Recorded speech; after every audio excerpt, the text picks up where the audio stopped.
Shalom kepada kita semua. Kembali bertemu dalam program Hanya Alkitab, dan kali ini saya ingin membagikan suatu pembelajaran untuk kita, melanjutkan dari video sebelumnya mengenai studi kasus perceraian. Jadi memang ini akan saya buat berseri, dan yang postingan terakhir teman-teman bisa lihat itu adalah bagaimana Abraham menceraikan Hagar, ya. Studi di dalam kisah itu tentang perceraian yang orang banyak membaca itu tidak menyangka itu ternyata perceraian. Nah, kita melanjutkan di seri kedua ini tentang studi kasus perceraian di Alkitab, baik Perjanjian Lama dan Perjanjian Baru. Tapi kali ini saya ingin tetap mengambil dari Perjanjian Lama. Dan ini berkaitan dengan hubungannya perkawinan beda agama. Jadi menikah beda agama, ya, dan bagaimana nanti kita melihatnya. Tapi kita akan khusus di dalam kitab Ezra, ya. Di dalam kitab Ezra kita akan melihat studi perceraian yang menyangkut hubungannya dengan perceraian beda agama atau menikah beda agama dan akhirnya bercerai. Jadi kita hanya melihat studi kasusnya dari kitab Ezra. Teman-teman bisa membuka Alkitabnya untuk mengikuti video ini.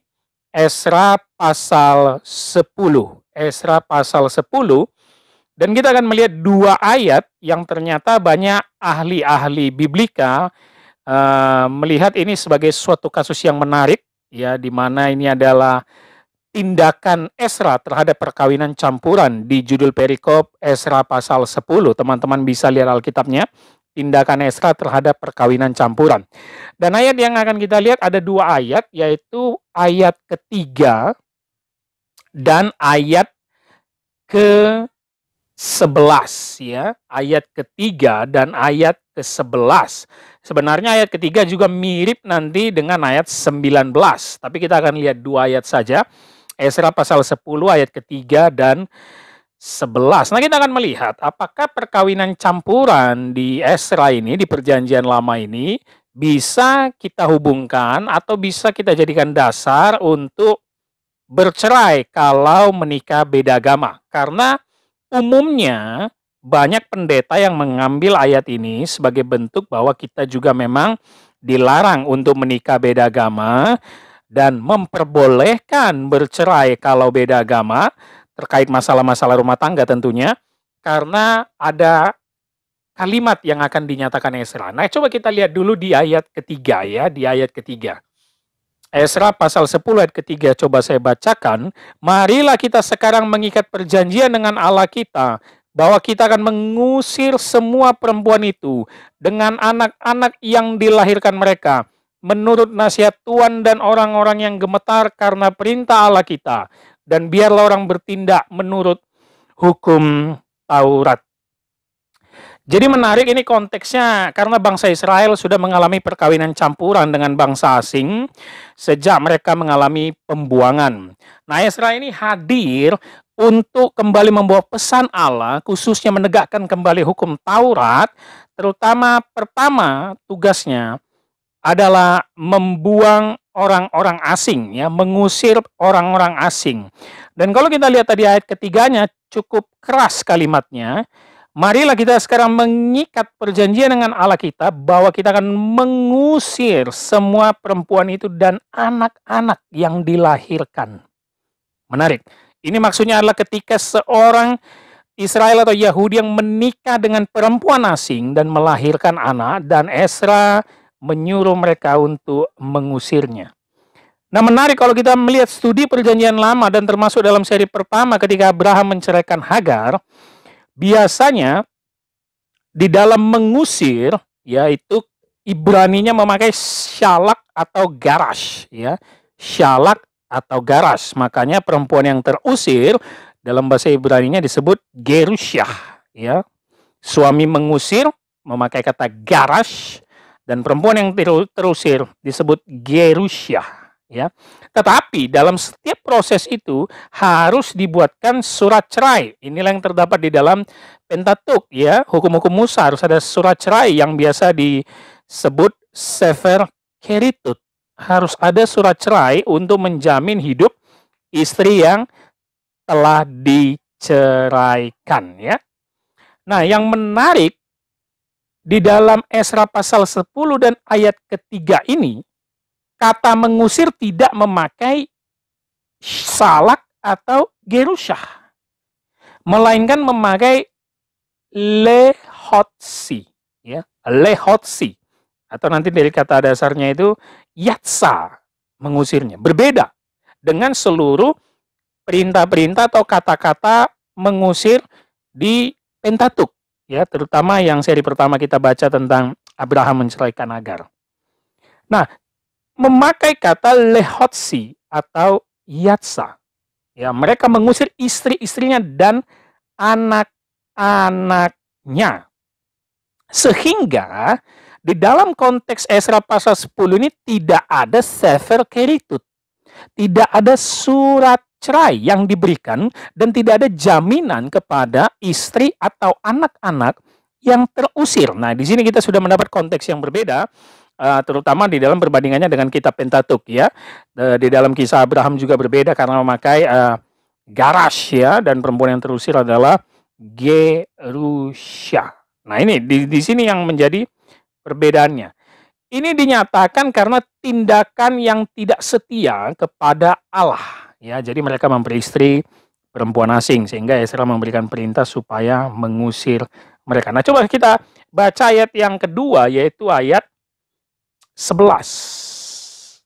Tetapi sekarang mengakulah di hadapan Tuhan Allah nenek moyangmu, dan lakukanlah apa yang berkenan kepadanya, dan pisahkanlah dirimu dari penduduk negeri dan perempuan-perempuan asing itu. Ada kata yang harus kita garis bawahi, yaitu pisahkanlah, ya, pisahkanlah, memisahkan. Dan di sini memakai kata badal, memisahkan, ya. Dan ini dimaksudkan di dalam konteks perceraian, badal, ya, memisahkan diri. Lagi-lagi ada kalimat memisahkan diri dari perempuan-perempuan asing. Sehingga kalau kita lihat hubungannya dari ayat ketiga dan 11 di dalam konteks Esra pasal 10 ini, Esra memberikan perintah supaya mereka mengusir, ya, lehotsi, yatsa, dan juga harus memisahkan diri, yaitu badal.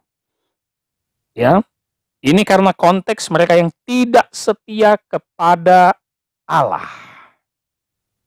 Sehingga dengan melakukan itu, mengusir perempuan asing itu, mereka kembali kepada perjanjian di hadapan Allah. Ini tindakan yang harus dilakukan sangat serius kepada Allah, ya. Jadi bangsa Israel harus memiliki komitmen untuk kembali menghadap perjanjian kepada Allah karena mereka adalah umat pilihan. Nah, yang menarik, yang menjadi pertanyaan kita terhadap konteks ini, apakah menceraikan dalam kitab Esra, menyuruh mengusir perempuan asing dan memisahkan diri, itu sama kalau kita bawa ke konteks zaman sekarang? Nah, sering sekali konteks Esra pasal 10 dijadikan ayat supaya kita tidak menikah dengan yang beda agama, karena Allah membenci ketika umatnya bersatu dengan perempuan asing. Nah, kan di situ yang kita tangkap di dalam Esra pasal 10. Nah, apakah betul seperti itu?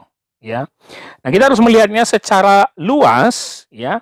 Karena seperti saya katakan di awal tadi, Esra berbeda, tidak memakai syalak atau garas, dan tidak ada surat cerai atau sefer keritut yang diberikan supaya perempuan yang terusir memiliki hak-haknya ketika diceraikan, yaitu baik menyangkut hak ekonomi, sosial maupun keagamaan. Karena kalau dia tidak memiliki surat cerai, dia itu terasing dan dikucilkan dan tidak dianggap.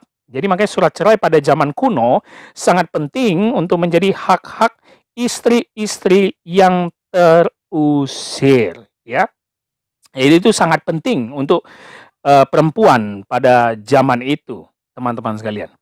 Nah, kenapa Esra memberikan perintah tersebut? Apakah memang karena mereka tidak boleh menikah dengan perempuan asing?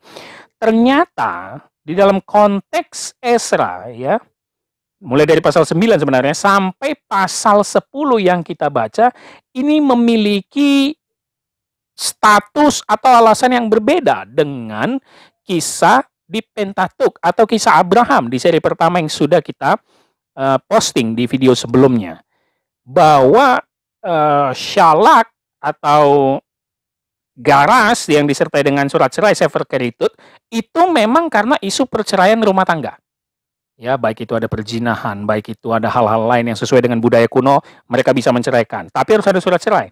Sedangkan di dalam Esra pasal 10 bukan soal pernikahan, melainkan adalah perbuatan yang melawan Allah. Jadi latar belakang Esra menyuruh umat Tuhan untuk mengusir dan memisahkan diri dari perempuan asing supaya mereka tunduk dan kembali kepada perjanjian Allah. Supaya mereka tidak lagi melawan perintah-perintah Allah. Nah, itu deh. Kalau tradisi Pentatuk tentang permasalahan perceraian dalam hubungan rumah tangga, perceraian pada konteks Esra 10, ini dia intinya, supaya mereka bertobat dan membersihkan diri dari perbuatan Allah tersebut. Bangsa Israel harus membersihkan diri dan harus memisahkan diri dari perempuan asing.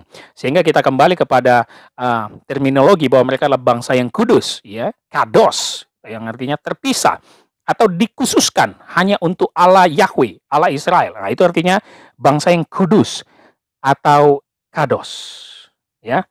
Maka itulah yang dipakai tadi badal, bukan Shalak atau Garas, yaitu memisahkan diri.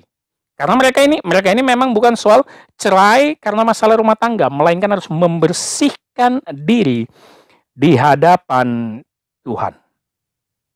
Sehingga ini turun-temurun kepada bangsa Yahudi, ya, membersihkan diri, memurnikan diri terhadap tindakan mereka yang sudah melawan Allah.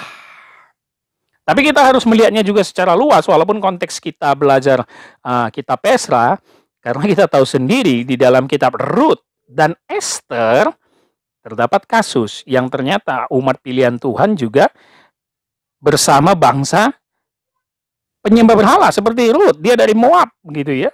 Dan Ester itu kan menikah dengan raja yang bukan menyembah Allah Yahweh, ya. Jadi kitab Rut dan Ester juga menjadi perbandingan yang menarik. Itu kita bisa akan lihat nanti dalam studi lainnya. Walaupun mereka memiliki suami orang asing, ya, Rut dan Ester, tapi dipakai Allah untuk menjadi penyelamat bangsa. Sehingga terkadang umat Yahudi melalui kitab Esra ini sering memahami bahwa wah, kita harus memisahkan diri nih dari istri-istri kalau mereka melawan Allah. Mereka jadi kebablasan, ya, tidak mengerti karena sebenarnya mereka disuruh memisahkan diri oleh Esra karena mereka yang melawan Allah. Jadi harus menurut mereka harus menjaga kemurnian. Maka dari itu, dalam konteks perceraian Esra pasal 10 ayat 3 dan 11 yang kita baca, ini berbeda dengan konteks masa kini. Sangat berbeda. Karena ini bukan soal rumah tangga dan bukan soal ada surat cerai seperti tradisi Pentatuk dalam kitab Kejadian seperti kisah Abraham. Tidak, ya. Tindakan perceraian atau sebenarnya lebih tepatnya memisahkan diri dari perempuan asing adalah tindakan membersihkan diri dari dosa yang diakui sebagai penyebab dari kemalangan-kemalangan yang dialami oleh nenek moyang. Sehingga mereka mengusir perempuan asing dan memisahkan diri itu sebagai bentuk menjauhkan diri dari kefasikan dan pemurnian di hadapan Tuhan. Jadi kalau ada yang memakai teks ini sebagai dasar perceraian beda iman, maka sangat berbeda. Ya, jadi teks di kitab Esra bukan soal perceraian beda agama dikontekskan ke zaman sekarang.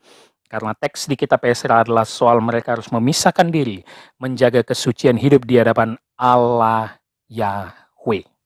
Itu yang bisa kita lihat dalam pembelajaran singkat tentang tindakan Esra terhadap perkawinan campuran, ya. Jadi jangan sampai kita lagi memakai ayat ini sebagai dasar perceraian karena beda agama, tapi awalnya menikah mau gitu ya. Ada masalah rumah tangga, langsung dikaitkan karena beda agama, tapi awalnya mau menikah gitu loh. Aneh sekali orang yang menikah beda agama, awalnya setuju dua agama, tiba-tiba ada masalah, cerai dengan alasan beda agama dan mengambil ayat-ayat dan konteks di Esra pasal 10. Jadi tidak nyambungnya Jangan sampai kita bisa melihat itu. Nah, studi ini sangat baik ya. Studi ini artinya bahwa memang umat Tuhan itu harus menjaga kekudusannya di hadapan Allah karena mereka adalah bangsa terpilih ya. Kita melihat banyak sekali perbandingan studi-studi pernikahan beda agama ya, walaupun secara konteks Indonesia dan sesuai undang-undang, hal itu masih sangat sulit untuk dilakukan atau dipromosikan ya, karena dalam budaya dan tradisi kita juga hampir semua keluarga menganjurkan menikahlah satu agama, satu iman begitu ya. Dan jangan sampai itu menjadi hal yang membuat kita membenci atau berbenturan dengan agama lain. Tidak ada hubungannya seperti itu ya. Tetapi di dalam studi Kitab Esra ini kita diberikan satu pesan bahwa kita ini adalah umat kudus, ya, terpisah, dikhususkan diri kita untuk Allah. Oleh karena itu kita harus bertobat, dan oleh karena itu kita harus menjaga hubungan baik dengan Allah, terutama di dalam rumah tangganya. Demikian pembelajaran singkat kita dalam seri kedua tentang studi kasus perceraian baik dalam Perjanjian Lama dan Perjanjian Baru. Nantikan studi kasus kita berikutnya. Tetap bersama kita di YouTube Hanya Alkitab supaya kita kembali menggali dan mendalami firman Tuhan. Shalom, Tuhan Yesus memberkati. Sampai bertemu lagi.